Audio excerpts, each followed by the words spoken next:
जब भगवान श्री कृष्ण ने देखा कि उत्पात शुरू हो गए, आकाश पृथ्वी अंतरिक्ष में बड़े बड़े अपशकुन हो रहे हैं, उन्होंने सुधर्मा सभा में उपस्थित सभी यदुवंशियों से बात कही। श्रेष्ठ यदुवंशियों, ये देखो द्वारिका में बड़े बड़े भयंकर उत्पात होने लगे हैं।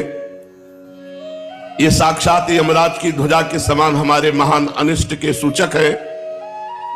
अब हमें द्वारिकापुरी में नहीं ठहरना चाहिए। स्त्रियां, बच्चे और बूढ़े तुरंत द्वारिका से निकले और शंखोद्धार क्षेत्र में चले जाएं और हम लोग सब प्रभास क्षेत्र में चले। आप सब जानते हैं कि जहां सरस्वती पश्चिम की ओर बहकर समुद्र से जा मिली है, वो प्रभास क्षेत्र है। वहां हम स्नान करके पवित्र होंगे, उपवास करेंगे और एकाग्रचित से स्नान एवं चंदन आदि सामग्रियों से देवताओं की पूजा करेंगे। वहां स्वस्ति वाचन के बाद हम लोग गौ, भूमि, सोना, वस्त्र, हाथी, घोड़े, रथ और घर आदि के द्वारा महात्मा ब्राह्मणों का सत्कार करेंगे। यह विधि सब प्रकार के अमंगलों का नाश करने वाली और परम मंगल की जननी है। श्रेष्ठ यदुवंशियों, देवता, ब्राह्मण और गौओं की पूजा ही प्राणियों के जन्म का परम लाभ है। इसलिए निकलो द्वारिका से। सबको हटाया। स्त्रियां, बच्चे, बूढ़े शंखोद्धार क्षेत्र में और समस्त यदुवंशी प्रभास क्षेत्र में चले। द्वारिका छोड़ो। परीक्षित सभी वृद्ध यदुवंशियों ने भगवान श्री कृष्ण की यह बात सुनकर तथास्तु कहकर उसका अनुमोदन किया। तुरंत नौकाओं से समुद्र पार करके रथों द्वारा यदुवंशी प्रभास क्षेत्र की यात्रा की। वहां पहुंचकर यादवों ने यदुवंश शिरोमणि भगवान श्री कृष्ण के आदेशानुसार बड़ी श्रद्धा और भक्ति से शांति पाठ आदि तथा और भी सब प्रकार के मंगल कृत्य किए। ये सब तो उन्होंने किया, परंतु श्रापवश उनकी बुद्धि हरण हो गई। ब्राह्मणों का एक तरह से उपहास किया था, पेट में बांध करके कि लड़का होगा कि लड़की, तो उनका इससे वो होगा जो तुम्हारे वंश का विनाश करेगा। अब वो समय आ गया। भगवान ने आदेश किया था कि स्वस्ति वाचन करा करके, गौओं का पूजन करके, ब्राह्मणों का पूजन करके खूब दान पुण्य करो, मंगल होगा। प्रभास क्षेत्र में स्वस्ति वाचन होते होते बुद्धि खराब हो गई, क्योंकि वो साप है और सबने जो नहीं पीना चाहिए वो पिया। ये अंतिम लीला है इनकी। मैरेयक नामक मदिरा का पान किया। ये पीने में बहुत मीठी लगती है, परिणाम में सर्वनाश करती है। सबकी बुद्धि भ्रष्ट हो गई। भगवान ने क्या कहा था, किसी को होश नहीं रहा। तीव्र मदिरा के पान से सब के सब घमंडी अहंकार से युक्त हो गए और एक दूसरे से लड़ने झगड़ने लगे। सच पूछो तो ब्राह्मणों का साप लागू हो गया। श्री कृष्ण की माया बड़ी गूढ़ है। अब वो आपस ही में क्रोध करके एक दूसरे पर धनुष, बाण, तलवार, भाला, गदा, तोमर, रिष्टि, अस्त्र शस्त्रों से भिड़ गए आपस ही में। कहते हैं 88 करोड़ यदुवंशी, 88 करोड़।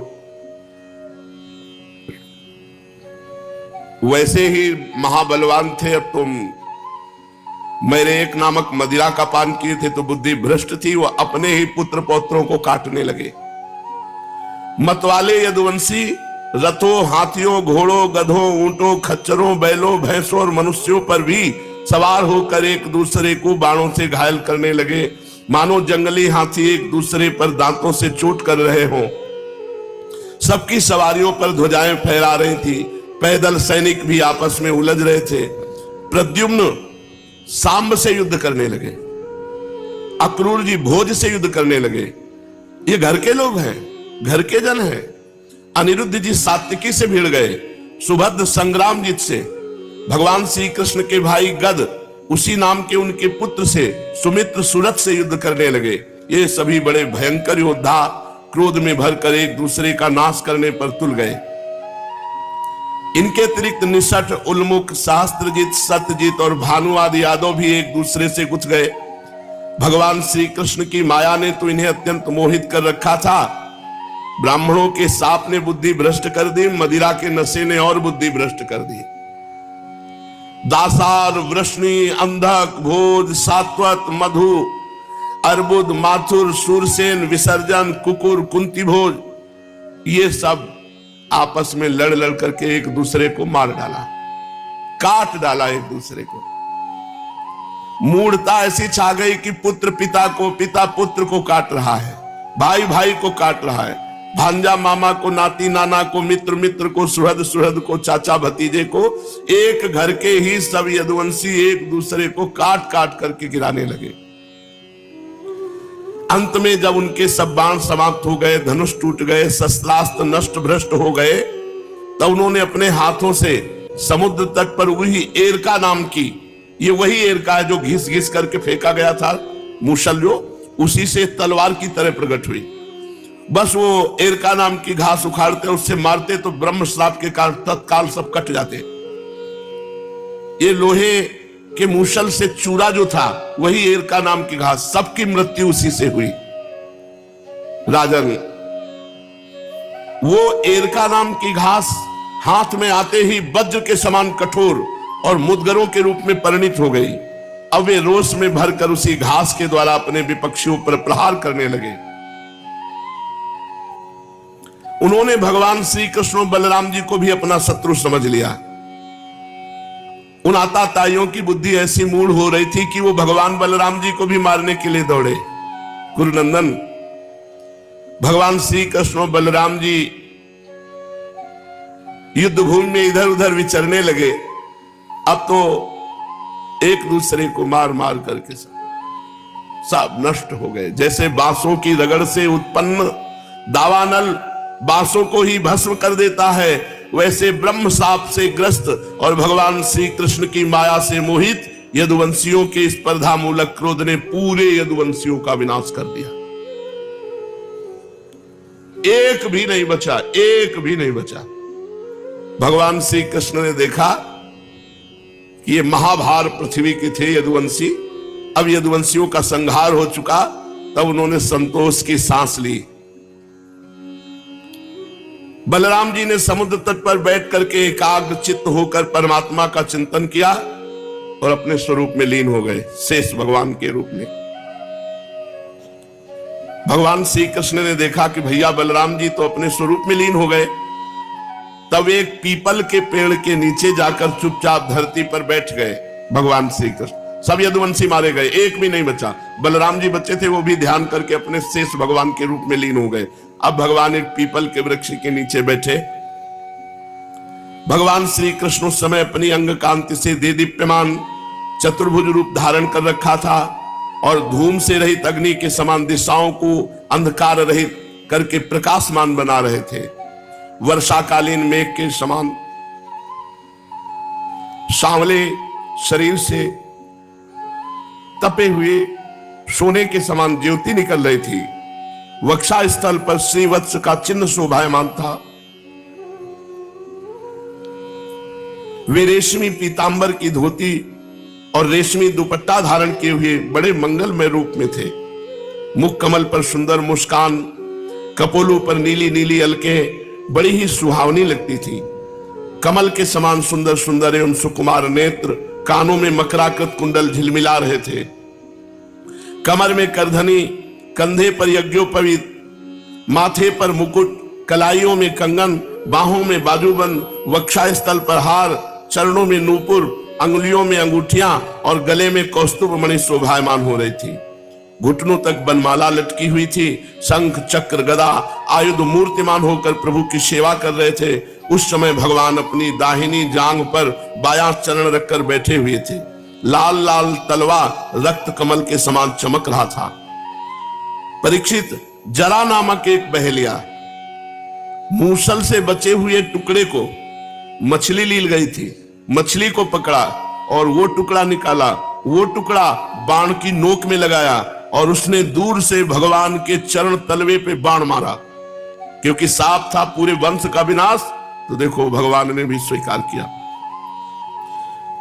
उसने समझा हरिण का मुख है, लाल लाल तलवा, बाण मारा तो सीधे भगवान के शीत चरण में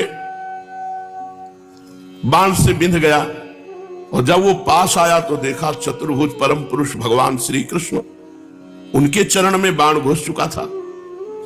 अब अपराध तो कर चुका था, कांपने लगा। वो जरा नाम का कांपने लगा। वो व्याध भगवान के चरणों में सिर रखकर धरती पर साष्टांग लेट गया। उसने कहा, हे मधुसूदन, मैंने अनजान में ये महापाप कर दिया। सचमुच मैं बहुत बड़ा पापी हूं, परंतु आप परम यशस्वी और निर्विकार हैं। आप कृपा करके मेरे अपराध को क्षमा कीजिए। सर्वव्यापक सर्वशक्तिमान प्रभु, महात्मा लोग कहा करते हैं कि आपके स्मरण मात्र से मनुष्यों का अज्ञान अंधकार नष्ट हो जाता है। बड़े खेद की बात है कि मैंने स्वयं आपका ही अनिष्ट कर दिया। वैकुंठनाथ, मैं निरपराध हरिणों को मारने वाला महापापी हूं। आप मुझे अभी मार डालिए, क्योंकि मर जाने पर मैं फिर कभी आप जैसे महापुरुषों का ऐसा अपराध न करूंगा। भगवान, संपूर्ण विद्याओं के पारदर्शी ब्रह्मा जी और उनके पुत्र रुद्र आदि भी आपकी योग माया का विलास नहीं समझ पाते, क्योंकि उनकी दृष्टि भी आपकी माया से आवृत है। ऐसी अवस्था में हमारे जैसे पापियोनी लोग उसके विषय में कह ही क्या सकते हैं।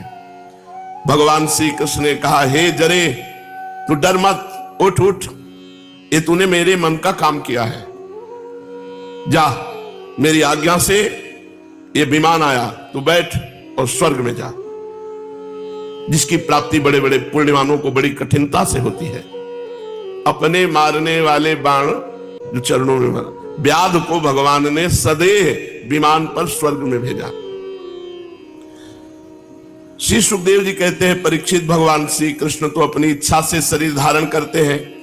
जब उन्होंने जरा व्याध को यह आदेश दिया, तब उसने उनकी 3 परिक्रमा की, नमस्कार किया और विमान पर सवार होकर स्वर्ग को चला गया।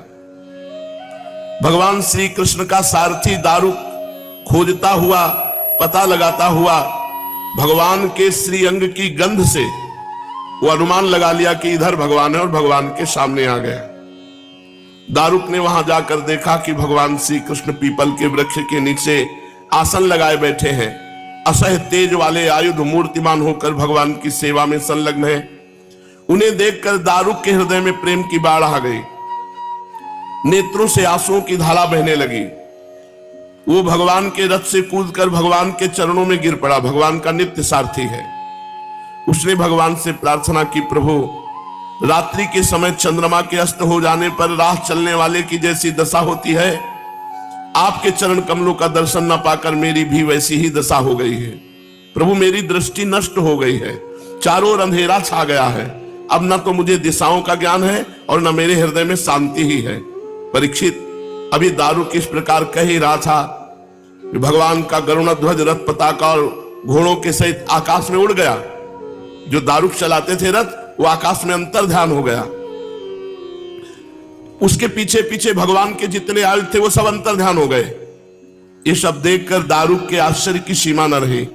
तब भगवान ने कहा, दारुक, अब तुम द्वारिका चले जाओ।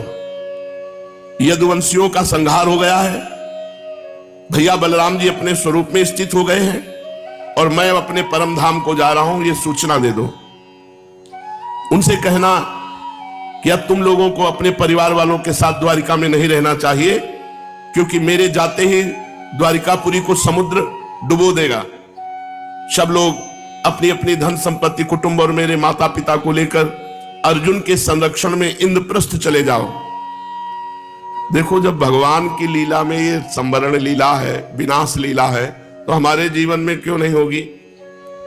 तो उस दिन की सोचो जिस दिन ये सब विनाश लीला होगी। इसलिए पहले ही भजन करके भगवान को प्राप्त हो जाओ। दारुक, तुम मेरे द्वारा उपदिष्ट भागवत धर्मों का आश्रय लो और ज्ञान निष्ठ होकर सबकी उपेक्षा कर दो। इस दृश्य को मेरी माया की रचना समझकर शांत हो जाओ। भगवान का यह आदेश पाकर दारुक ने उनकी परिक्रमा की और उनके चरण कमल अपने सिर पर रखकर बारंबार प्रणाम किया। तदनंतर वो उदास मन से द्वारिका के लिए चल पड़ा। भोग सो बुद्धि मलिन होए, त्याग सो बुद्धि शुद्ध होए। यदि त्याग को किंचित अहंकार हो जाए तो मन बुद्धि चित्त सब का सब अपवित्र हो जाए। ऊंची वृत्ति, ऊंचे विचार, ऊंची क्रिया ये भक्त की होती है और रहनी दैन्य, अहंकार छू न जाए। प्रेमी की पहचान है कि प्रभु के अतिरिक्त कोई कामना ही नहीं रहती। सुख हुई इन सो और दुख हुई इन सो, सुखदम च में दुखदम च में। दुख देव तो जय हो प्रभु आपकी, सुख देव तो जय हो। साधना होए प्रभु के रिझाइवे की। हम साधना क्या करते हैं? प्रभु को रिझा रहे, नाम जप कर रहे हैं, उनको पुकार रहे हैं, नाम कीर्तन कर रहे हैं, उनको पुकार रहे हैं, उनकी कथा सुन रहे हैं, उनकी सेवा कर रहे हैं, सब कुछ उनके रिझाने के लिए हम कर रहे हैं। यदि प्रेम ना होए तो साधना का मतलब क्या रह गया? अपने इष्ट के नाम रूप लीला धाम के सेवन करिवे सो इष्ट में प्रेम होए। बिना प्रेम सब व्यर्थ हो जाए, इसलिए सावधान रहो। काहू सो प्रेम ना होने पावे, तब प्रभु से प्रेम होगा। अगर किसी से भी प्रेम है तो प्रभु से प्रेम नहीं होगा। प्रभु में अनन्यता। पूज्य राधा बाबा कहते हैं, इनमें ही हमने एक दोष देखा है, श्री कृष्ण में। ये दूसरिया पसंद नहीं करते। अगर प्रभु से प्रेम तो सिर्फ प्रभु से प्रेम, वाणी से भी किसी के लिए ना निकले कि मैं आपसे प्रेम करता हूं। नहीं, आपको प्यार करता हूं प्रभु के संबंध से, क्योंकि आप प्रभु के जन हैं। प्रभु में प्रधानता, चेष्टा में, हृदय में और वाणी में किसी की प्रति लगाव आसक्ति न रह जाए, तब प्रभु से प्रेम होए। प्रीतम सो मिलवे की चटपटी सतत बनी ही रहनी चाहिए। कब मिलेंगे, कब मिलेंगे, कैसे मिलेंगे, कब उनसो बतराऊंगो, ऐसो बतराऊंगो, ऐसो प्रणाम करूंगो, वो कब हमारी तरफ देखेंगे, ऐसी चिंता। याही को तो अनुराग कहे हैं। प्रेम को पंचम पुरुषार्थ कहो जाए है। जब अर्थ धर्म काम मोक्ष को त्याग करे तब पंचम पुरुषार्थ मिले, तभी प्रेम प्राप्त होए है। प्रेम पथ के पथिक को ये सब त्यागनों परे है, अर्थ धर्म काम मोक्ष। देखो, तुम्हारो स्वरूप आनंद स्वरूप है, फिर तुम दुखी कैसे? द्वितीय अभिनिवेश सो जीव दुखी होए है, दूसरा स्वीकार करने से। श्री भगवान को छोड़ के और किसी को तो माया, माया माने दुख। तुम्हारो स्वरूप आनंदमय है, तुम्हें किसी और आनंद की जरूरत नहीं है, पर तुम अपने स्वरूप को भूलकर दूसरा कुछ मान लिए, दूसरा स्वीकार कर लिए। यही तुम्हारे दुख का कारण, यही माया है। या कारण जीव दुखी है दूसरों को स्वीकार करके। मीरा जी कहते दूसरों न कोई, हम कहते मेरे तो गिरधर गोपाल, लेकिन दूसरों भी कोई। वहां दूसरों न कोई, आनंद की अनुभूति दूसरों न कोई से होती है। इनको छाड़ के काहू को स्वीकार कियो तो माया, और या कारण जीव दुखी होए। तो यासो कैसे छूटे? मायापति, मायापति के लाड़िले जनन की शरण लेवे सो। भगवान और भगवान के भक्तन की शरण लेवे सो। जाको अपने इष्ट और श्री सदगुरुदेव भगवान के श्री चरणारविंद में आत्मसमर्पण हुए है, वह प्रेम को पथिक बने हैं। अपना समर्पण गुरुदेव के चरणों में, श्री प्रियालाल के चरणों में, वही प्रेमी हुए हैं। वाकई हृदय की पहचान यह है कि सतत अपने प्राणाधार के मिलन की तीव्रतम उत्कंठा, नवीन नवीन भाव से सेवा करवे की भावना और तरंग पे तरंग आनंद की उठे है अपने इष्ट के चिंतन में।